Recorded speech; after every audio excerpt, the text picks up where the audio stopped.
Marcus Rashford has arrived and Barcelona have somehow escaped, can I really say escaped, from St. James's Park with a 2-1 victory. I don't know if it's really an escape, but to be completely honest, if Newcastle had a number 9, if they actually had a certain player that they've recently lost in Alexander Isak, then they might easily have come away from this game with a victory and all 3 points. And I wouldn't say it would have been one-sided, because as soon as they scored a goal or maybe 2, Barcelona would have turned up a gear or made some changes, or something would have happened that would have led to them starting to be more dominant and more controlling of the game. So I can't exactly say they would have definitely won this game, but I just know if man like, I don't even know how you say his name, the Wutamada?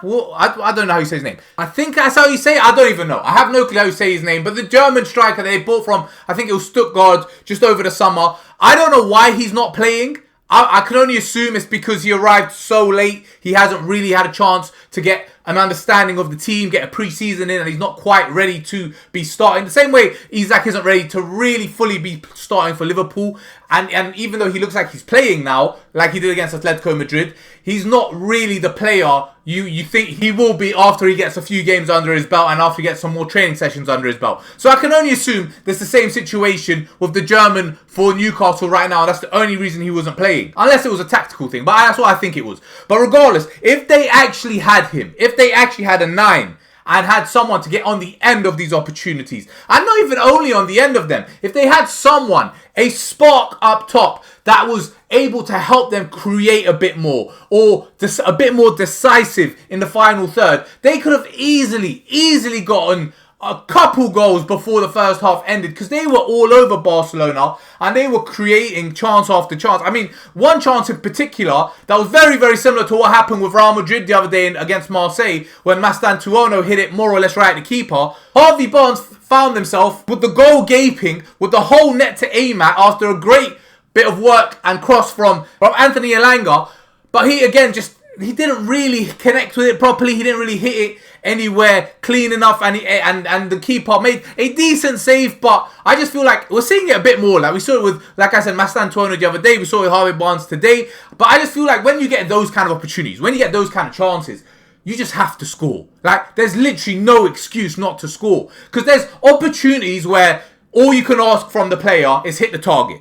And there's opportunities where we're not asking anything. We're telling you, you have to score. We're literally telling you, you have to score. There is literally no other option on the table. Put the ball in the back of the net. And this was one of those. He literally had no other option. There was nothing else he could have done. He had to put the ball in the back of the net. Unfortunately, he was unable to. And then the half ended. Newcastle found themselves level with Barcelona still. And then Marcus Rashford finally arrived on the scene. It is very, very fitting that he manages to arrive and showcase to Barcelona and Barcelona fans what he is capable of and what he can do on English soil against Newcastle in England. But regardless of when it happened, I always personally thought it was a matter of time. I've said from the beginning, I said it when he arrived, I said it in one of my earlier videos where I was talking about the surprise signings of the summer or the ones to watch. I said Marcus Rashford could be a problem. He could really be a problem. It's just, he hasn't had the best time at United, but no one really has.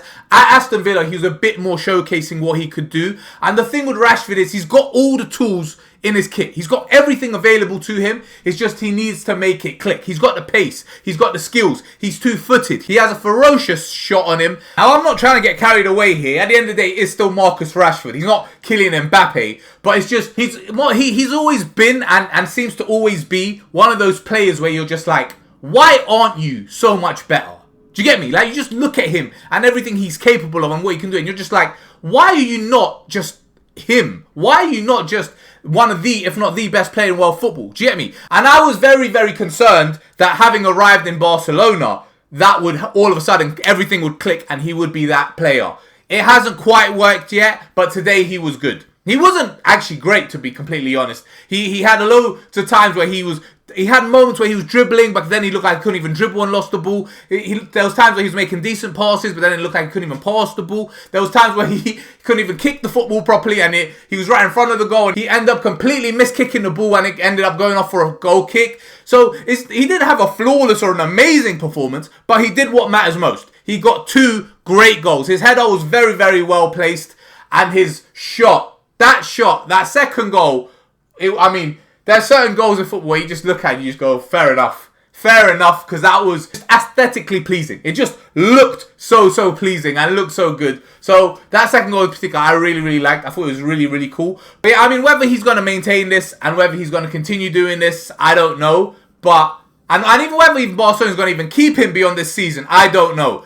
But all I do know is when Yamal is back and he is fit, which doesn't look like it's going to be happening in time for this weekend's game, but whenever he does return, I don't think it's any question. The Barcelona wingers are going to be Yamal and Raphinha. Like those two, Yamal's the best player in that team by far, and Raphinha is just their most decisive player probably in the team. The guy who's always popping up with a goal and an assist. So I don't think Rashford's going to be holding his place in the starting 11, but he is still a player that in situations like this, when one of those two aren't available, he can get involved. And if he does this for Barcelona by getting a goal or an assist like he did over the weekend, or getting a goal like he did, or two like he did today, then that's what more can you ask for from a player you've brought in just so your main players can have rest or can have chances to sit out and recover. Anyway, I do still think Newcastle are very hard done by. I'm sure all Newcastle fans are very disappointed to have not picked up more from this game, because they could have. They so very easily could have.